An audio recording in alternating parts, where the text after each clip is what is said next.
Hello everyone. We are from the Command Bioengineering Club at IITMD. Today we are excited to present our research from molecules to medicine. Our work focuses on bridging the critical gap in computational drug discovery, moving beyond simple binding predictions to truly understanding biological outcomes through a drug target disease pipeline.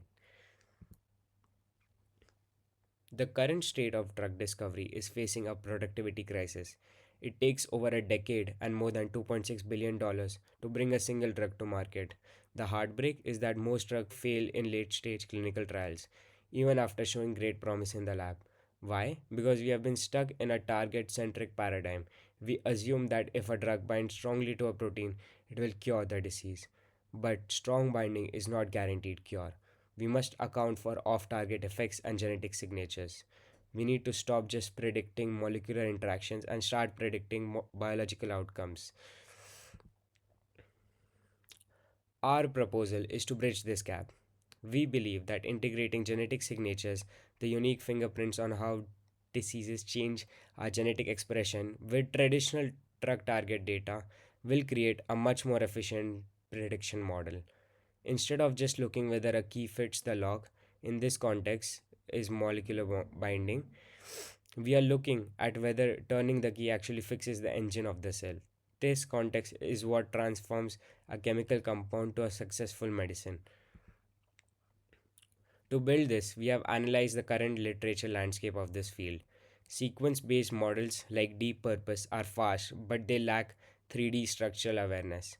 They don't see actual shape of the protein. Geometric deep learning like Equiblind will fix this by looking at the 3D structures, but they often ignore biological context. Class specific models are highly accurate for certain families like kinases, but they fail when a new threat like a novel virus emerges. The gap is that existing models trade off structural accuracy for biological context. Our focus is to integrate and combine 3D structural frameworks with genetic signatures context to capture best of both worlds. Moving on to the methodology of our project. Our pipeline takes two forms of inputs. First are the drugs encoded in their respective SMILE codes and the target proteins encoded via their their respective amino acid sequences. Now once we have our input, our result is collated via three different pathways. The first is fetching the gene regulation scores from the CREEDS dataset. Now, you would wonder, why are we doing this? Well, as we previously discussed, the majority of the drug prediction algorithms that exist in academia majorly focus on finding a strong binding score between the drug and the target protein. But such a process often fails to incorporate the biological aspect of a disease. When a subject is impaired with the disease, the gene dynamics change. Some genes are upregulated and some are downregulated. Now, an ideal drug would counter these effects. It would downregulate the upregulated gene and upregulate the downregulated gene. And to find and to find such a drug, we incorporate the gene regulation score of every drug with respect to all the genes present within the dataset. This gives us a consolidated matrix of the same. These gene regulation scores will further act as weights while defining our final regulation metric. Moving on to the second pathway of our pipeline. This is our main deep purpose based model that encodes drugs via Morgan fingerprint and CNN networks and proteins via transformer and CNN networks. Once it has those particular encodings, it feeds it to pre-trained models from libraries like binding DB, which give us the final binding scores of the drug with the respective protein. Now, uh, A weighted sum of the absolute values of the gene regulations and binding scores then forms our main metric. We took the absolute value because some of the gene regulation scores have a negative sign corresponding to their therapeutic value. To and these gene regulation scores will now act as weights to give us a weighted sum corresponding to every drug, and which will have incorporated the biological aspect along with the binding scores. Finally, we provide 17 admit ratios via RDKit and modern libraries. These ratios can be ingrained with our main metric to produce more accurate results, since uh, there is no particular there is no generalized weight for a certain admit ratio that would make a drug more suitable, since drugs highly depend on the disease, the cell type, the target cell, and the pathway of introducing that particular drug into our system. So the admit ratios form the space of our future work of our project.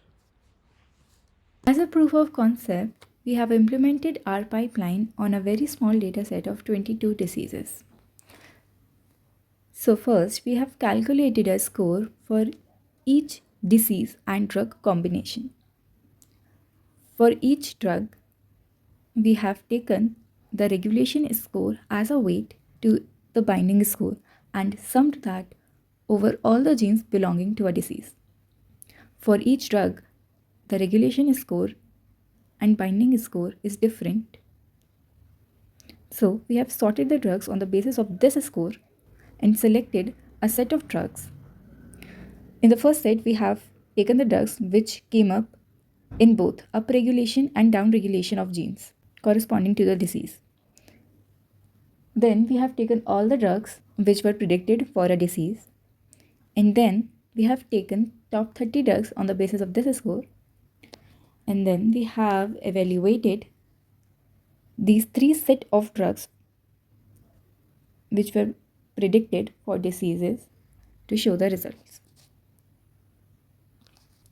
We have calculated recall, which is the intersection between predicted and ground truth drugs. As we can see, when we have taken all the drugs which were predicted, we have got a higher recall than top 30 and common drugs. Macro and micro recall were also calculated. As we can see, common drugs has a higher recall than the top 30 ones. Similarly, hit rate, which is the fraction of diseases where the model predicted at least one ground truth, showed higher results for common drugs than top 30 ones.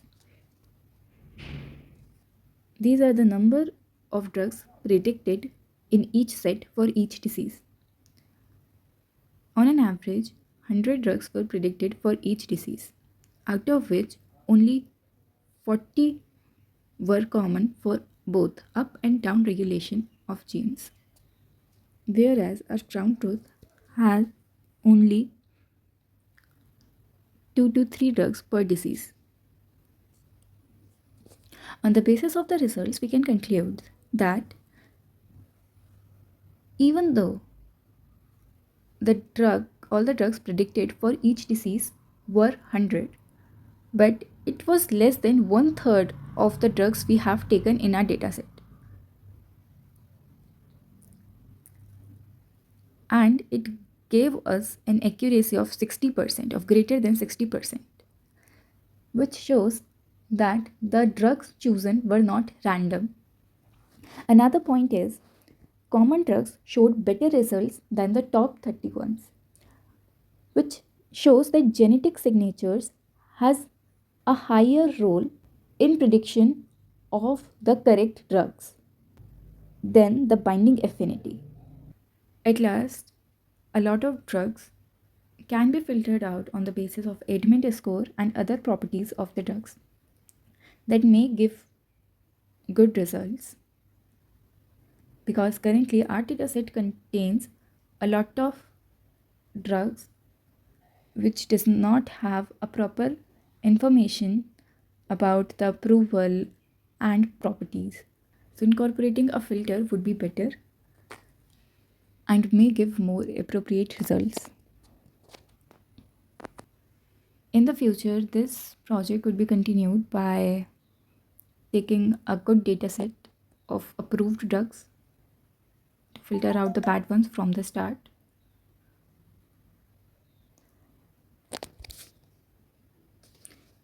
Here we have taken all the genes that were up or down regulated for a disease.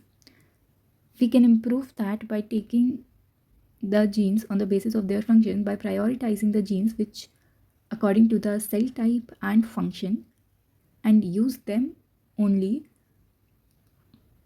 as a regulation marker for prediction.